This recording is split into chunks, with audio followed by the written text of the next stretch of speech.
Capítulo 25. Toneles, toneles. ¿Tiene usted toneles para vender? Sigue el relato del persa. He dicho que aquella habitación en la que nos encontrábamos el señor de Shagny y yo era regularmente hexagonal y estaba forrada por completo de espejos. Desde entonces, especialmente en ciertas exposiciones, se han hecho cámaras exactamente iguales que esta, llamadas Casas de los Milagros o Palacios de las Ilusiones. Pero el primero en inventarlas fue Eric, que construyó ante mis ojos la primera sala de este tipo. En tiempos de las horas rosas de Macederán. Bastaba con disponer algún motivo decorativo en los rincones, una columna, por ejemplo, y para obtener instantáneamente un palacio de 1000 columnas, ya que, por efecto de los espejos, la sala real se aumentaba en hasta 6 salas hexagonales, de las que cada una se multiplicaba hasta el infinito. Antaño, para divertir a la pequeña sultana, había dispuesto de este modo un decorado que se convertía en el templo innumerable, pero la pequeña sultana se cansó enseguida de la ilusión tan infantil, y entonces Eric transformó su invento en una cámara de los suplicios. En lugar del motivo de arquitectónico colocado en los rincones, puso en primer plano un árbol de hierro, colocado en los rincones, porque aquel árbol, perfecta imitación de la realidad con sus hojas pintadas, era de hierro, porque debía ser suficientemente sólido como para resistir todos los ataques del paciente al que se encerraba en la cámara de los suplicios. Veremos de qué manera el decorado así obtenido se transforma por 2 veces instantáneamente en otros 2 decorados sucesivos, gracias a la rotación automática de los tambores que se encontraban en las esquinas, que habían sido divididos en 3, uniendo los ángulos de los espejos y sosteniendo cada uno un motivo decorativo que iba turnándose. Alternativamente, las paredes de esta extraña sala no ofrecían ningún asidero al paciente, ya que, con excepción del motivo decorativo de su solidez a prueba de todo, estaban forradas tan solo de espejos, y espejos lo suficientemente sólidos como para aguantar los arrebatos de rabia del miserable al que arrojaban allí, para colmo, con manos y pies desnudos. Ni un mueble, el techo era luminoso, un ingenioso sistema de calefacción eléctrica que ha sido ilimitado después permitía aumentar la temperatura de las paredes a voluntad y dar este tipo de modo a la sala de temperatura deseada. Me dedico a enumerar todos los detalles precisos de un invento absolutamente natural que creaba esta ilusión en algo sobrenatural, mediante ramas pintadas que una selva ecuatorial, abrasadora por el sol del mediodía, que para que nadie pueda poner en duda la serenidad de mi espíritu, para que nadie pueda decir este hombre se ha vuelto loco, o bien, este hombre miente, o este hombre nos toma por imbéciles. Si me hubiera limitado a contar las cosas así, al bajar del sótano nos encontrábamos con una selva ecuatorial abrazada por el sol del mediodía. Habría logrado causar el efecto de estúpida sorpresa, pero no busco ningún efecto, ya que mi intención es explicar qué no sucedió realmente al vizconde de Shagny y a mí en el curso de una terrible aventura que por un tiempo mantuvo en vilo la justicia de este país. Vuelvo ahora a los hechos en el punto en el que lo he dejado. Cuando se hizo la luz en el techo y a nuestro alrededor se iluminó la selva, el estupor del vizconde superó todo lo que pudo imaginarse.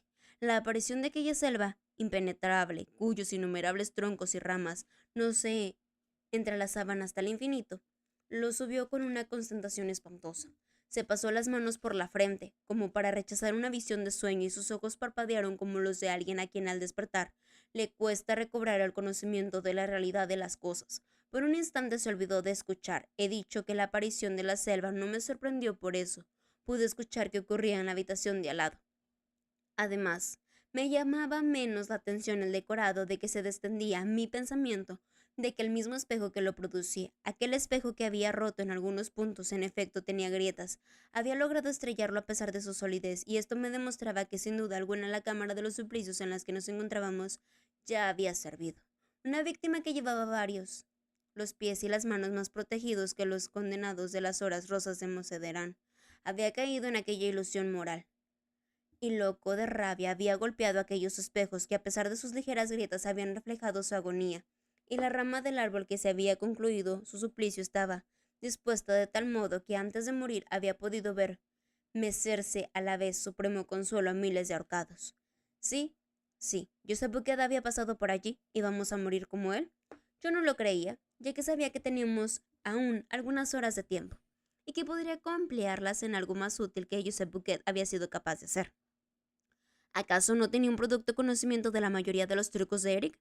Esta era la oportunidad definitiva de llevarlo a la práctica. Para empezar, no pensaba en lo más mínimo en volver al corredor que nos había conducido hasta la cámara maldita, ni me preocupé por la posibilidad de volver y poner el juego de la piedra interior que cerraba el paso.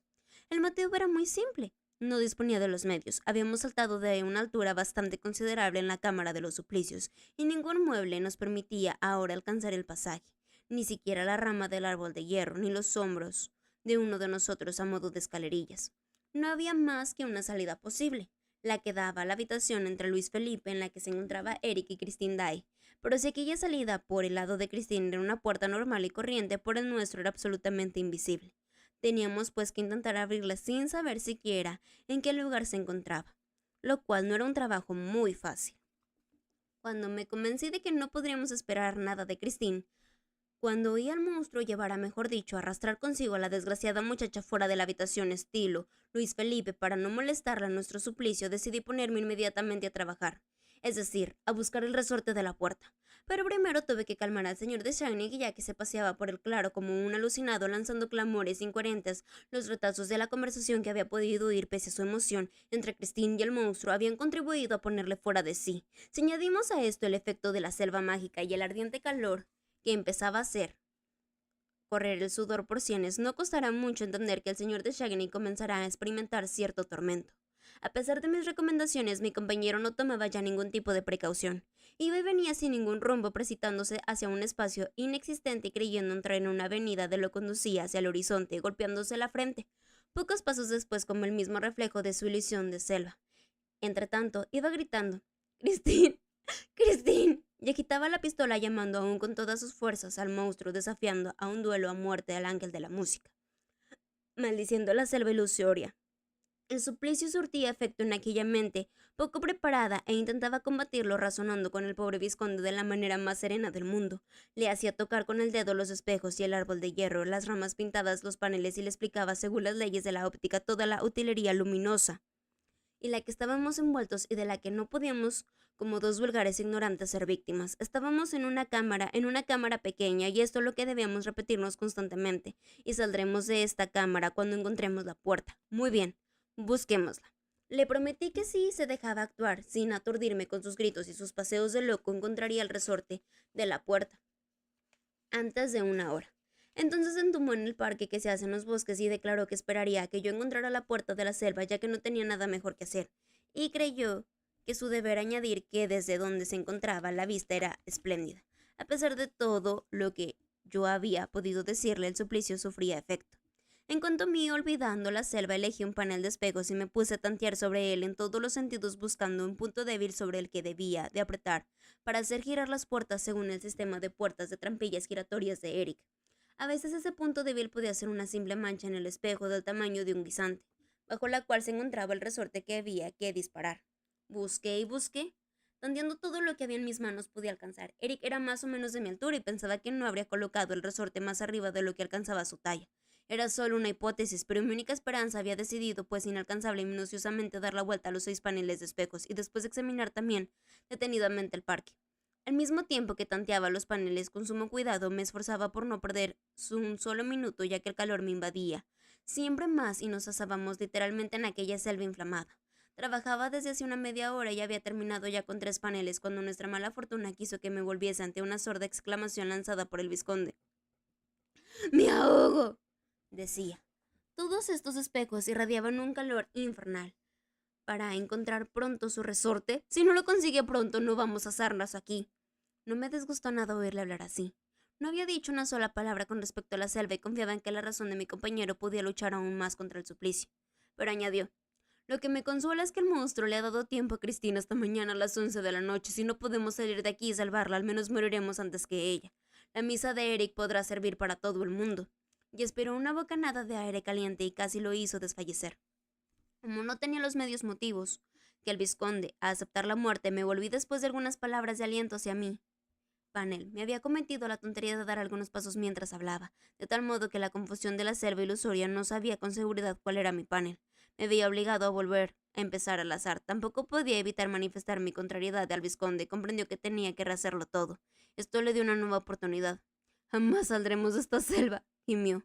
Su desesperación no hizo más que aumentar y aumentar. Le hacía olvidar siempre más que aquello no era más que espejo, sino una verdadera selva. Yo había vuelto a buscar, a tantear la fiebre empezaba también a invadirme. Yo no encontraba nada, absolutamente nada en la habitación de al lado, seguía el mismo silencio. Nos encontrábamos de verdad perdidos en la selva, sin salida, sin brújula, sin guía, sin nada. Oh, sabía lo que nos esperaba y si nadie acudía a nuestra ayuda. O si no encontrábamos el resorte. Pero ya podía yo buscar el resorte, no encontrábamos más que ramas, ramas de una belleza admirable que alcanzaba rectas ante mí o curvaban ondeadas por encima de mi cabeza. Una selva del Congo. En varias ocasiones el señor de Shagny y yo habíamos quitado el vuelto a poner el traje y encontrado a veces que nos daba más calor y a veces que por el contrario nos protegía del calor. Yo aún así resistía moralmente, pero el señor de Shiny me pareció completamente ido. Pretendía que hacía 3 días y 3 noches que caminaba sin parar por aquella selva en búsqueda de Christine Daae. De tanto en tanto creía verla tras el tronco de un árbol o deslizándose a través de las ramas, y la llamaba con palabras suplicantes que llenaban mis oídos de lágrimas. ¡Christine! ¡Christine! ¿Por qué oyes de mí? ¿Acaso no me quieres? ¿No estamos prometidos? Christine, detente. Mira, estoy agotado. Christine, ten piedad. Voy a morir en la selva, lejos de ti. Oh, tengo sed, dijo finalmente en un tono delirante. También yo tenía sed. Tenía la garganta hecha fuego. Sin embargo, agachado, ahora en el suelo, no dejaba de buscar el resorte de la puerta invisible, ya que la estancia en la selva se hacía peligrosa con la cercanía de la noche. Ya la sombra de la noche empezaba a envolvernos. Había llegado muy deprisa, como cae la noche en los países ecuatorianos. De repente, sin apenas crepúsculo por la noche en las selvas ecuatoriales es siempre peligrosa, sobre todo cuando, como en nuestro caso, no se tiene que hacer fuego para alejar a las fieras. Había intentado, dejando por un instante la búsqueda del resorte, romper algunas ramas, a la vez que habría encendido con la llama de mi linterna, pero también yo me había estrellado contra los famosos espejos y eso me había hecho recordar al tiempo que teníamos de enfrente, tan solo imágenes de ramas. Cada noche, con el calor no había desaparecido, al contrario. Ahora hacía más calor, bajo el resplandor azul de la luna. Recomendé al vizconde que tuviera armas dispuestas para disparar y no se aceptara del lugar de nuestro campamento mientras yo seguía buscando el resorte. De repente oímos el rugido de un león a pocos pasos. Nos desgarró los oídos. ¡Oh! Exclamó el vizconde en voz baja. No está lejos. ¿Lo ve? Allí, a través de los árboles en aquellas espesuras. Sí, vuelve a rugir, disparo. Y el rugido volvió a sonar aún más fuerte. El vizconde disparó, pero no creo que alcanzara al león. Tan solo rompió un espejo. Lo comprobé a la mañana siguiente. Al alba, durante la noche, debimos hacer un largo camino, ya que nos encontrábamos repentinamente al borde de un desierto, de un inmenso desierto de arena, de piedras y de rocas. Realmente no valía la pena salir de la selva para caer en el desierto. Vencido, me había tumbado al lado del vizconde, cansado de buscar resortes que no encontraba. Estaba realmente extrañado. Se lo dije al vizconde. En que no hubiéramos tenido otros malos encuentros durante la noche. Habitualmente después del león había un leopardo y a veces el revoloteo de moscas de todos los efectos sonoros muy fáciles de producir y explicar del señor Shagny mientras descansaba para atravesar el desierto. Eric producía el rugido del león con un largo tamboril rematado en piel de asno, con solo uno de sus extremos. Encima de la piel se tensa una cuerda de tripa atada por el centro y una cuerda del mismo género que atraviesa el tambor a un lado de lado. Eric no tiene más que frotar esta cuerda con un guante de untado de colofonia. Por la manera de frotar imita hasta el extremo no poder distinguir a la voz de león o de leopardo, incluso el revoloteo de las moscas. La idea de que Eric pudiera estar en la habitación de al lado con sus trucos me incitó a tomar la decisión de conferenciar con él, ya que evidentemente había que renunciado a la idea de sorprenderlo. Ahora ya debía saber de atenerse con respecto a los habitantes de la Cámara de los Suplicios. Lo llamé. ¡Eric! ¡Eric! Grité lo más fuerte que pude a través del desierto, pero nadie contestó a mi voz. Por todas partes a nuestro alrededor el silencio y la intensidad de aquel desierto pétreo. ¿Qué iba a ser de nosotros en medio de aquella horrible soledad? Empezábamos literalmente a morir de calor, de hambre, de sed. Sobre todo de sed. Finalmente vi al señor de Shine incorporarse sobre todo y enseñarme el punto del horizonte. Acababa de descubrir el oasis. Se halla muy lejos en pleno desierto un oasis con agua. Agua limpia como el cristal, agua que reflejaba el árbol de hierro. ¡Ah! Aquello era sin duda un efecto de espejismo, lo reconocí enseguida. El más terrible. Nadie había podido resistirse, nadie. Me esforcé por conservar toda mi razón, por no desear el agua, porque sabía que si deseaba el agua, que reflejaba el árbol de hierro. Si tras desear el agua tropezaba con el espejo, solo habría una cosa que hacer, colgarme del árbol de hierro. Por eso grité al señor de Shagny. Es un espejismo, no crea en el agua, es otro truco del espejo. Entonces me avió, como se dice. Paseó con mi truco al espejo de resortes, 1000 puertas giratorias y mi palacio de espejismos. Afirmó airado que yo era loco ciego para imaginar que toda aquella agua que corría allá lejos, entre tantos árboles hermosos, no era agua de verdad.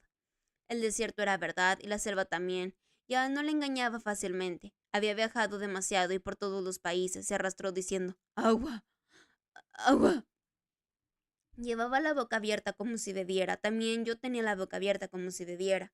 No solo la veíamos, sino que la olíamos. La oíamos correr, gotear, y comprenden ustedes la palabra gotear. Es una palabra que se oye con la lengua. La lengua se sale de la boca para escucharla mejor. Por último, fue intolerable, ya que para nosotros oír la lluvia y no llovía, aquello era una invención demoníaca. Pensar que sabía cómo lo hacía Eric, llenaba de piedrecitas una caja muy estrecha y muy larga y cortaba a intervalos en divisiones de madera y de metal. Las piedrecitas al caer topaban con las divisiones y rebotaban unas en otras y reproduciendo ruidos entrecortados que parecían repequeteo de una lluvia de tormenta. Había que ver cómo el señor de Shagny y yo estirábamos la lengua, arrastrándonos hacia la orilla. Nuestros ojos y nuestros oídos estaban llenos de agua, pero nuestra lengua tan seca con una sola del zapato. Al llegar al espejo, el señor de Shagny la lamió. Yo también la lamí en el espejo.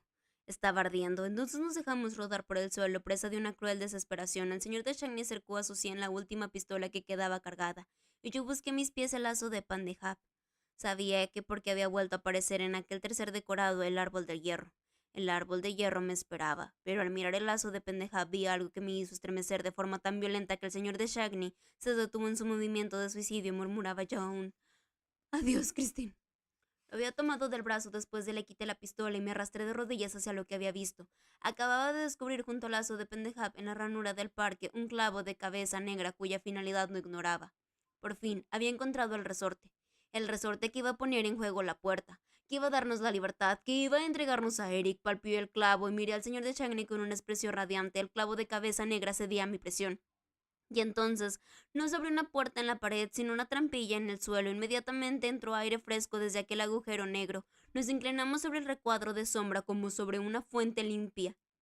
Como el mentón de la sombra fresca la bebimos. Nos inclinábamos cada vez más encima de la trampilla que podía haber en aquel agujero, en aquella fosa que acababa de abrir misteriosamente su puerta.